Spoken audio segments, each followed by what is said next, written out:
Welcome back, everyone, to the Deep Dive. Ready to level up your English skills? I'm excited. Let's do it.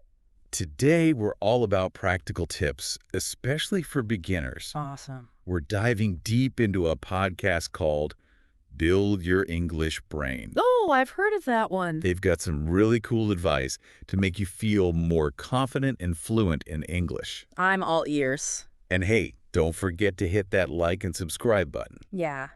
So you won't miss out on future deep dives. Okay, so tip number 1 from Build Your English Brain. Hit me with it. Start simple with daily words. I like where this is going. It's all about making English a natural part of your everyday life.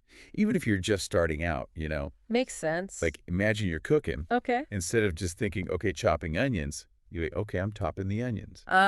So you're saying the words out loud as you do things. Exactly. Or walking around your house, naming everything you see in English, like table, chair, window, simple stuff. Yeah, but why is that so effective? It seems kind of basic. Well, the podcast host, Ella, she said she used to do this all the time. Really? She'd walk around her apartment just naming everything. And that helped her. She said it made a huge difference. Yeah. I think it's all about building those connections in your brain, Like you're actually linking the word with the object. Yeah. Instead of just passively reading a word in a textbook, you're creating a memory, like a mental picture. Right. It's way more engaging.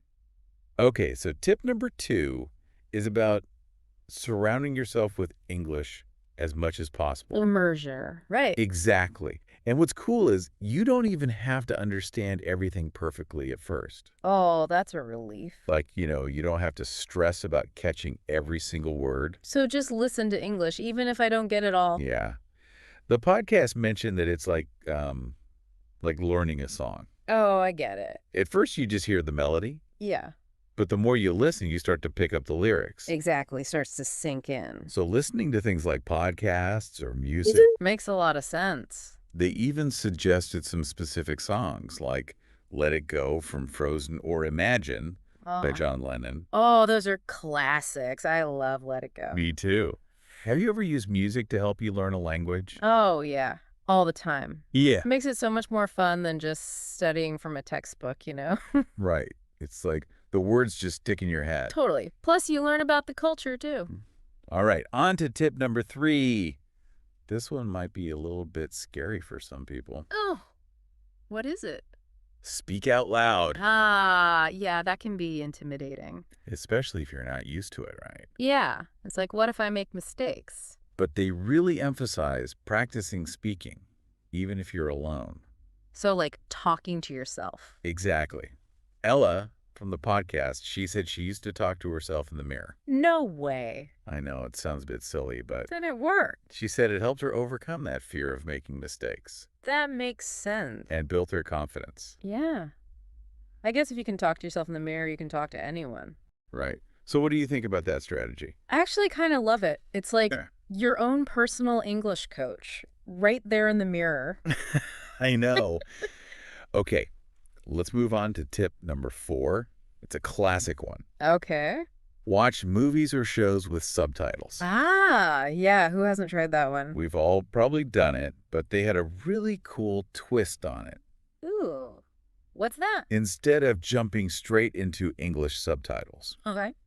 they recommend starting with subtitles in your native language. Interesting. So you can still follow the story. Yeah.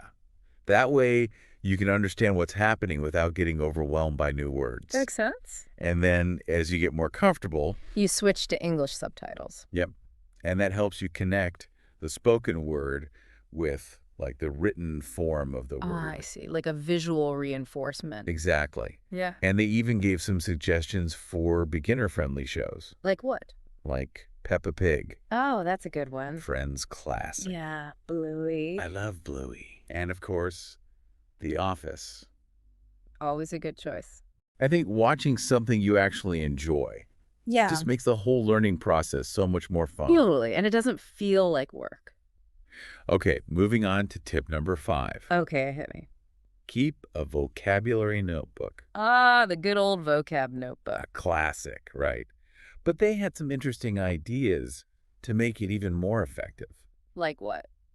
So instead of just writing down the word and the definition, Oh, okay. they suggested, like, writing a simple sentence using that new word. Oh, that's good. Putting it into context. Yeah. And Ella from the podcast, she mentioned drawing little pictures next to the word. Seriously? Pictures? Yeah. She said it helped her remember them better by creating her own little picture dictionary. That's actually really clever. I know, right? I think it's all about finding what works best for you. Yeah, everyone learns differently. Some people are visual learners. Some people learn better through repetition. Some people like writing stories, For sure. So it's all about experimenting and figuring out what helps you remember those new words. Oh, makes sense. Okay, so we've been talking about building vocabulary, like writing those words down and everything. Yeah, but how do you actually get comfortable using those words out loud? Right, like not just knowing the word, but actually saying it. And saying it correctly. Exactly. That's where this next tip comes in. Oh, this is tip number 6, right? Yeah. Shadowing. Have you ever heard of that? Shadowing. I'm not sure, actually. So basically, you listen to someone speaking English, Okay. and then you try to repeat what they're saying at the same time. Like you're their shadow. Yes, exactly. You're trying to match their pace, their intonation, everything. Oh, wow. That sounds intense. It's like a pronunciation workout. The podcast gave this example of shadowing the phrase, how are you? Yeah, it's a good one to start with. So it helps with pronunciation, but does it do anything else? Oh, yeah, for sure. It also helps with your listening skills. Really? How so? Well, when you're shadowing, you have to pay really close attention to how the other person is speaking. Like to every little detail. Yeah, the way they connect words, where they put the stress, all of that. That's amazing. So it's like a workout for your ears and your tongue at the same time. Exactly. It sounds pretty challenging, though, especially for beginners. Well, you can definitely start small.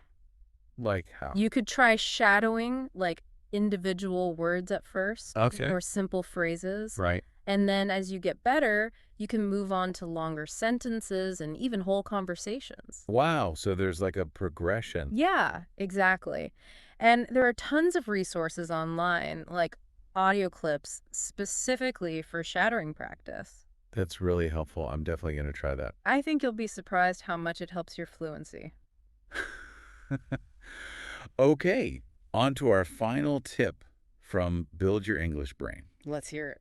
Set small goals. Oh, I love this one. It's so important, right? Especially when you're first starting out, it's easy to feel overwhelmed. Like, where do I even begin? Right, like learning English feels like this huge mountain to climb. But if you break it down into smaller steps, It feels way more manageable. like instead of saying, I want to be fluent in English, Which is a huge goal. you can say, okay, this week I'm going to learn 5 new words. Yeah. Or I'm going to watch one episode of my favorite show in English. Exactly. Ah.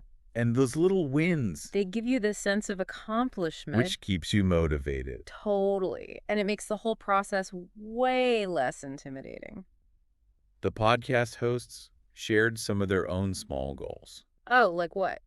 Ella said her first goal was to be able to order food in English confidently. That's a good one. And Alex wanted to be able to introduce himself smoothly in social situations.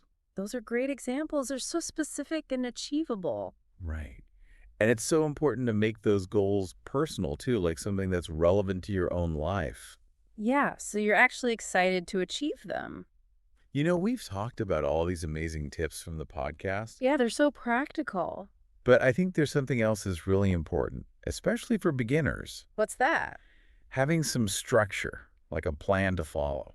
Right, because it's easy to just kind of like float around. And get discouraged. Yeah, especially when you hit those inevitable bumps in the road. That's where a language learning service can be really helpful. Oh, yeah, like they can provide that framework and support. Exactly.